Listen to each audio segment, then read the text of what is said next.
Harbour days. The harbour on Edward's branch line was bustling with activity. Ships arrived night and day to load and unload cargo. This meant more and more trucks were needed, and the sidings were soon crowded. Poor Edward found it difficult to stay organized.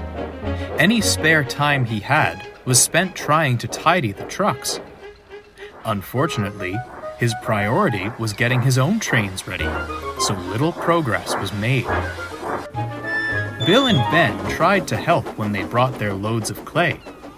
However, they often ended up bickering about what truck should go where, which only made things worse. "You can't keep going on like this," remarked Boko, as a weary Edward huffed into the junction. "I think it's time we spoke to the Fat Controller about getting help." "The other engines are much too busy with their own work," Edward replied. "I'll manage. Somehow." Boko was unconvinced, but said no more.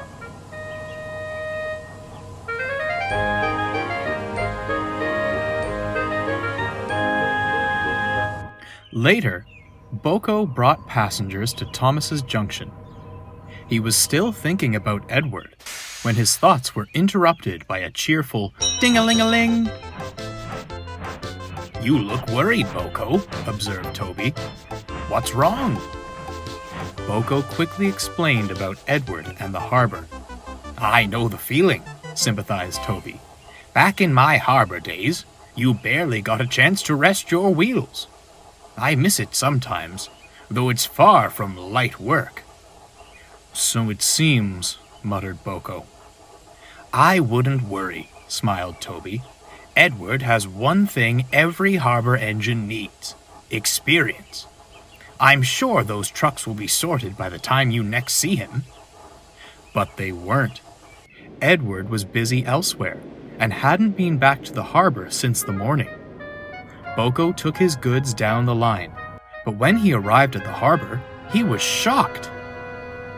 Trucks were everywhere. They giggled and chattered noisily. Boko frowned and moved forward to find Bill and Ben arguing furiously. "You let a truck tell you where to put it? You know they're untrustworthy," Bill squawked. "Seemed more trustworthy than your instinct. You blocked an entire siding," retorted Ben. "Enough, both of you!" The twins jumped, not having noticed Boko arrive. "What on earth is going on here?" he demanded. "We just wanted to help Edward," cried Bill. "By sitting around bickering?" growled Boko. "It's not our fault," Ben harumphed. "We've never dealt with this many trucks at the clay pits. Perhaps if Edward had passed on some of that experience of his, we—" "Experience!" cried Boko. "That's it!" The twins stared at each other, then smiled. Whatever Boko's idea was, it was good enough for them. That evening, Edward was bringing his last train to the harbour. He was glad the day's work was done, and was eager to organize the yard. As he pulled into the harbour, he was quite surprised. The trucks were all tidily arranged. Sidings were clear, ships were hooting their horns in delight, and the workmen were in much better spirits. "How?" he began, when a familiar sight came into view. "Evening, Edward," smiled Toby. "I don't suppose you mind a little help from an old harbour engine, do you?" "Not at all," beamed Edward. "But how?" "Boko spoke with the Fat Controller," explained Toby. "The others are handling my branch line trains, while I look after your harbour for a few days." "I must say, it's a relief to see you.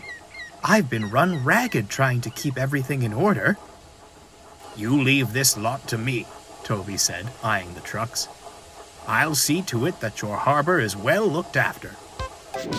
Toby was as good as his word. Edward and Boko were able to focus on their regular duties. Toby had their trains ready in good time and kept all the ships on schedule leaving the harbor. He even found time to teach Bill and Ben a few tricks. At last, the harbor grew quieter, and the workload was more manageable. All the engines came to see Toby off. "The number 7 suits you," grinned Boko. "We are certainly lucky to have had your help." "It's been my pleasure," Toby smiled. "It put me in mind of the old days. Although," he chuckled, "it reminded me I'm not as young as I once was. I'm looking forward to a quiet run with Henrietta." At that moment, the signal dropped, and Toby's path was clear. "Goodbye, Toby," cheered Edward. "You're welcome on our branch line anytime." To a chorus of whistles and horns, Toby set off for home.